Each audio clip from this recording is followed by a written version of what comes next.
How to negotiate. Again, this isn't just for big business deals, right? We negotiate constantly in everyday life. All the time. What's the advice there? Make the other person feel like a partner, not an opponent. Value FaceTime. 10 minutes of FaceTime is worth 100 emails. That really resonates in our digital age. Good point. Less chance for misinterpretation. And always look for mutual gain, a win-win. He recommends Chris Voss's book, Never Split the Difference, which is fantastic, and he quotes Victor Kiem. A negotiator should observe everything. You must be part Sherlock Holmes, part Sigmund Freud. So observation and empathy are key. Exactly. Sujan Patel also reinforces learning to sell effectively, and importantly, he talks about networking. He points out it doesn't have to be fleazy. Thank goodness. That word often has negative connotations. Right. He frames it as just a chance to make new friends, finding genuine connections, not just being a self-promotional asshole. His Well, words. okay, that definitely changes the dynamic. Less pressure. And for anyone who feels socially awkward, which is probably most of us, sometimes he reminds us, everyone is awkward, so get over yourself. He even mentions a stat that the average person displays 32% of the characteristics connected with social awkwardness. Really? 32%. That's actually weirdly comforting. Makes you feel less alone in it. Totally. It's a great reminder to just approach people with kindness, because odds are they're feeling a bit awkward too. Okay, that makes sense. So moving on to decision-making and problem-solving. Jake Courage notes we make, get this, around 35,000 decisions a day. 35,000, that sounds exhausting. Right. And the quality of those decisions dictates how good our lives are. So no pressure. What's his practical advice for making better decisions? He suggests don't make big decisions in hot emotional states.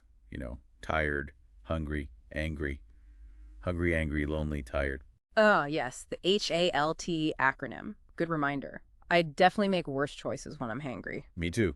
Give significant decisions, the overnight test, sleep on it, and research how other people tackled similar choices. Learn from their experience. Okay, slow down, get perspective, learn from others. And he uses that great Mark Twain quote, good decisions come from experience. Experience comes from making bad decisions. So don't be afraid of making mistakes. They're part of learning to decide well. Absolutely. And for how to solve problems, life is basically one never-ending problem-solving task. Fun. Jake recommends learning the 5 whys. Can you explain that quickly, the 5 whys? Sure. It's a simple but really effective technique to find the root cause of a problem. You just keep asking why. Maybe 5 times, maybe more, maybe less, drilling down from the surface symptom. Okay, like peeling an onion. Exactly, until you get to the fundamental issue. Then, crucially, you treat the cause, not just the symptom. And if a problem seems really tricky, he suggests you invert it. Think about what you do to get the opposite result. Interesting. Like, how would I guarantee failure here? Precisely. It can highlight what not to do. Roger Lewin sums it up well. Too often, we give our children answers to remember rather than problems to solve. School often focuses on the answers, not the process of solving. That's a great point. Sujan Patel adds that in the real world, especially business, you need to get used to making fast decisions.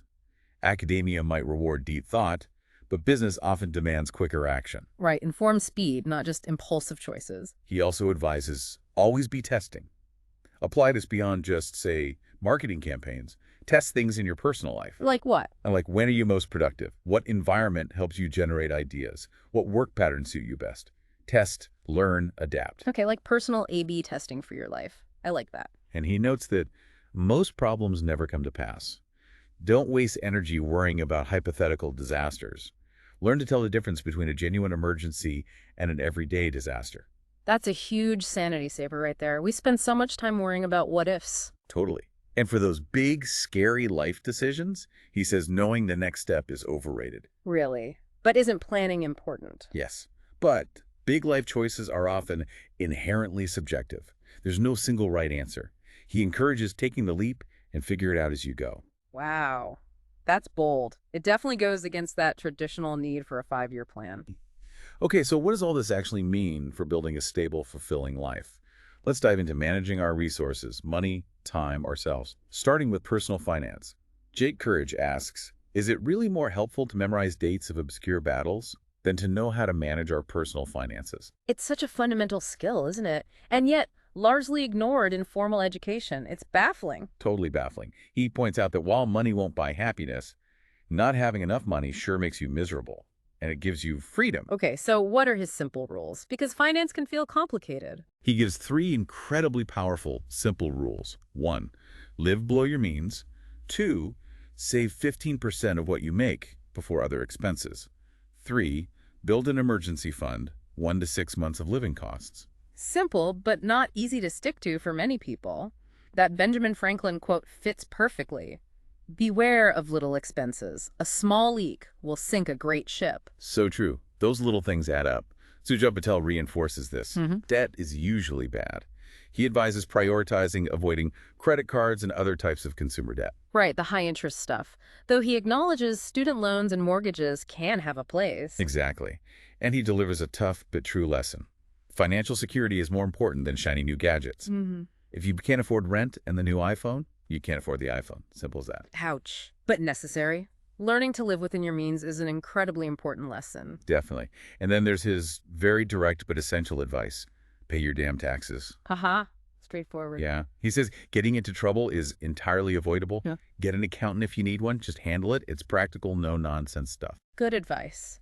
Now, what about entrepreneurship and productivity? Jake Courage muses about how different society might be if every kid learned how to start a business. That's an interesting thought experiment. He notes the old path specialize, get a job for life is increasingly no longer the safe option. That reflects a big shift in the working world. It really does. So what are his pointers for starting out? Very practical stuff. Start a business to solve a problem, not because you want to get rich. Focus on adding value. Purpose over profit, initially at least. Right. Everything takes longer than you think, so don't quit your day job too soon. Patience is crucial. And build your company in public. Share your journey. Transparency is endearing. Be open about the process. People connect with that. Yeah. And Melody Hobson reminds us, the biggest risk of all is not taking one. Sometimes you just have to try. Sujat Patel adds a very blunt but fair line. A business that doesn't make money is a hobby. Ouch. But yeah, ultimately it needs to be sustainable. True. He advises expanding carefully, making decisions based on verifiable facts rather than gut instincts alone to avoid, getting in over your head. Data-driven decisions, even in expansion, makes sense. He also recommends investing in disaster preparedness, having protocols if you're suddenly unable to work. Thinking ahead for the unexpected. Smart. Hmm. He also brings up the Pareto principle, the 80-20 rule. Can you remind us what that is? Sure. It basically suggests that often, roughly 80% of your results come from 20% of your efforts or inputs. Right. 80% of sales from 20% of clients. Okay. Sujin applies it broadly. He says, figure out how to promote success by eliminating different 80% from your life. Focus your energy on the vital 20% that delivers the most impact. That's incredibly helpful. Identify and focus on what really matters. He also argues, practice productivity. It's a skill that can be learned. Not just something you're born with. Apparently not. You need to figure out your productive conditions and replicate them. And crucially, set and stick to deadlines. Apply them to your own life, not just waiting for external ones. Building self-discipline, that's hard. Yeah, and he challenges that school mentality of looking for shortcuts around assignments. Yeah. He says flat out, there's no substitute for hard work. Sometimes you just have to do the work. Back to that real-world mindset shift again. No easy hacks all the time. Exactly. Finally, under this section, health and well-being. Sujat Patel urges us to see your health as your most important resource. More than money, more than time. He frames it as a resource to be protected, not a given. Start small, he suggests. Drink more water, cut sugar, maybe even hire a nurse for checkups if needed. Just prioritize it. Simple steps can make a big difference. He also reminds us, all work and no play makes you a dull person. Don't burn yourself out chasing grades or promotions. That's important. And he challenges FOMO, the fear of missing out. He says there's nothing wrong with going to bed early, especially when you have responsibilities. Permission to prioritize sleep. I like that. It's about prioritizing what actually serves you. He emphasizes the mind-body connection. Your mind is connected to the body. Positive thoughts influence positive emotions. We have control over how we frame things. Our internal narrative matters. Hugely. He says humility is underrated, especially in contrast to all the bragging on social media.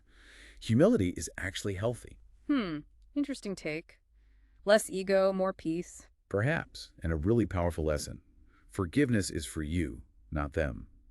Holding on to anger, revenge, grudges, it only poisons you. Forgiving frees you. That's a deep one. Letting go for your own well-being. Okay, if we connect all this to the bigger picture, Yeah. a lot of these lessons point towards self-direction, continuous learning outside of formal structures.